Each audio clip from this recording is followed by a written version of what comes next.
আমার প্রিয় ভাইয়া আপুদের কাছে একটা রিকোয়েস্ট, আমার ভিডিওটিতে একটা লাইক দিয়ে ভিডিওটি কন্টিনিউ করবেন। কেউ দেখেন মাংসটা কিন্তু একবারে পারফেক্ট হয়ে গেছে, অনেক সুন্দর একটা কালার আসছে, আবার হচ্ছে অনেক সুন্দরভাবে কিন্তু সেদ্ধ হয়ে গেছে। হাই গাইস, আসসালামু আলাইকুম ওয়া রাহমাতুল্লাহি ওয়া বারাকাতুহু। Welcome back to my channel Mariam's blog. আপনারা সবাই কেমন আছেন? আশা করছি যাই যেখানেই আছেন অনেক ভালো আছেন। আজকে হচ্ছে আমি গরুর মাংস রান্না করে দেখাবো। আমি 1 কেজি পরিমাণ এখানে গরুর মাংস নিয়েছি। আমরা কিন্তু অনেক সময় গরুর মাংস রান্না করি, কিন্তু কালার অনেক সময় ঠিক থাকে না, আবার হচ্ছে খেতেও তেমনটা মজা লাগে না। আমি যেই প্রসেসে আজকে এই গরুর মাংসটি হচ্ছে রান্না করব, আমার এই প্রসেসটি যদি তোমরা সবাই ফলো করে রান্না করো, তাহলে এর কালারটাও কিন্তু সুন্দর দেখাবে, আবার খেতেও কিন্তু ইনশাল্লাহ অনেকটাই মজার হবে। আমি এখানে গরুর মাংস 1 কেজি পরিমাণ নিয়েছি, এখানে রসুন পেঁয়াজ নিয়েছি। এখন আমি সবগুলি ভালো করে ধুয়ে কেটে নিয়ে আসছি। আর কিভাবে আমি গরুর মাংসটি রান্না করব, সবাই আমার সাথেই থাকবেন। এই তো গরুর মাংসগুলি কিন্তু আমি ভালো করে কেটে ভালো করে ধুয়ে নিয়েছি। দেখেন এইভাবে আমি এই পরিমাপে কেটে নিয়েছি। তোমরা তোমাদের পছন্দ মতো এটি পিস করে কেটে নেবেন।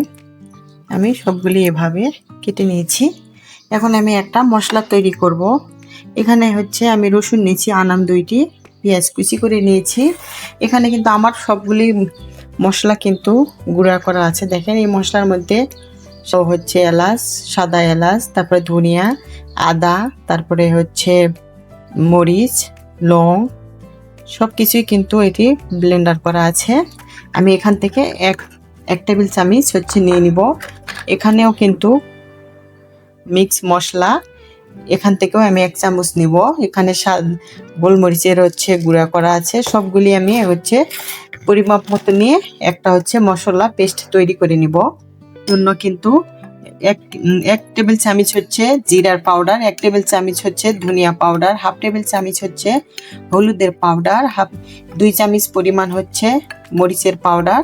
সব কিছু আমি এখানে দিয়েছি, দিয়ে হচ্ছে এখানে একটা ভালো করে একটা পেস্ট তৈরি করে নেব। আমি একটা ফ্রাই প্যান বসিয়ে দিলাম। আজকে আমি গরুর মাংসটা হচ্ছে ফ্রাই প্যানে রান্না করব।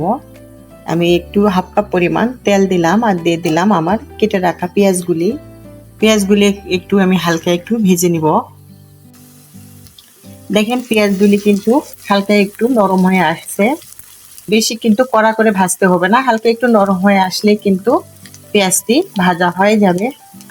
এই পর্যায়ে এখন আমি দিয়ে দিচ্ছি হচ্ছে 2 টেবিল চামচ হচ্ছে আদার পেস্ট দিচ্ছি, আর দিয়ে দিচ্ছি হচ্ছে আমি গ্রেট করে রাখছিলাম রসুন, দিয়ে দিলাম 1 টেবিল চামচ রসুন। এখন আদা রসুন দিয়ে ভালো করে একটু হালকা একটু ভেজে নিতে হবে। কাঁচা আদা রসুনের যে একটা স্মেল আছে ওটি চলে যাওয়া পর্যন্ত আমি একটু হালকা ভেজে নিব। হালকা ভেজে নেওয়া হয়ে গেছে, দেখেন সুন্দর একটা স্মেল আসছে,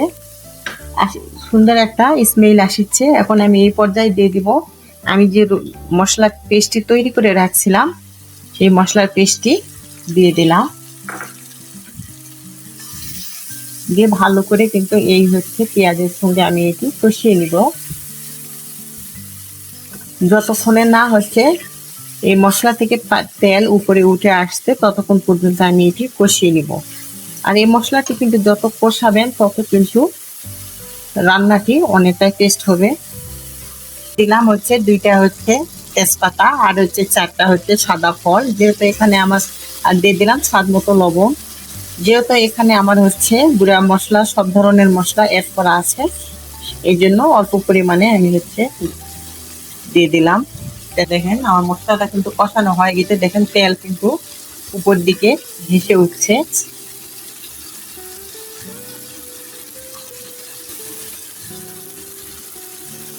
এখন সবগুলি হচ্ছে মশলার সঙ্গে ভালো করে মিশিয়ে নিব।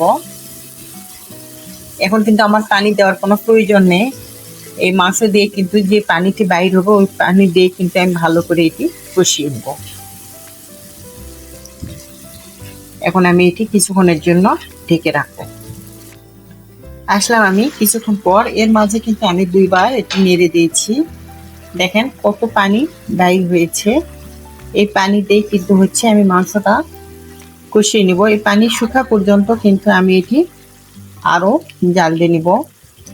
আমি আসলাম 10 মিনিট পর। দেখেন আমার কিন্তু মাংসের থেকে পানিগুলো কিন্তু প্রায় ফুটিয়ে গেছে।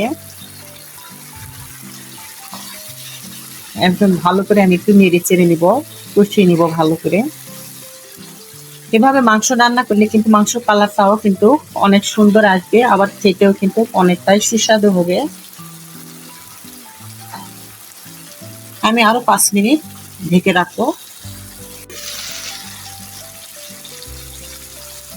দুইটা বড় বড় দুটা রসুন আর দিয়ে দিলাম কাঁচামরিচ। এটি ঝালের জন্য নয়, সুন্দর একটা ফ্লেভারের জন্য আমি কাঁচামরিচগুলি দিয়ে দিলাম।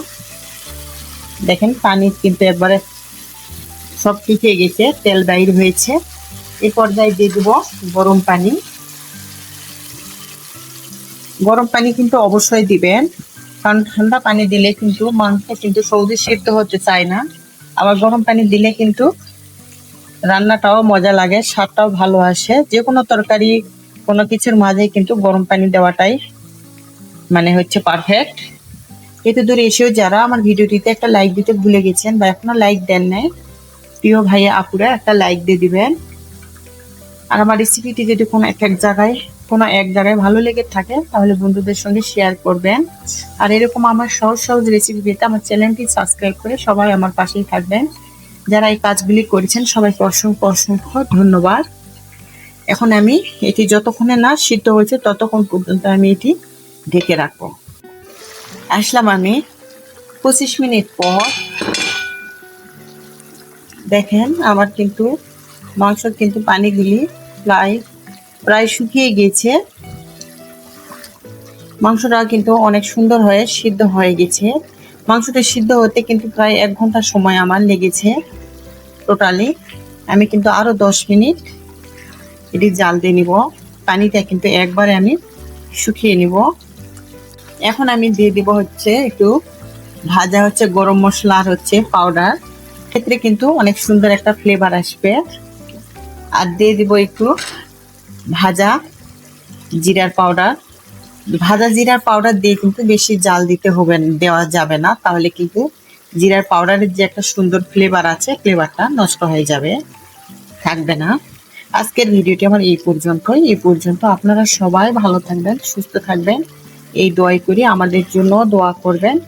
আসসালামু আলাইকুম ওয়া রাহমাতুল্লাহি ওয়া বারাকাতুহু। আবার আসবো নতুন একটা রেসিপি নিয়ে। এই পর্যন্ত সবাই ভালো থাকবেন। আল্লাহ হাফেজ।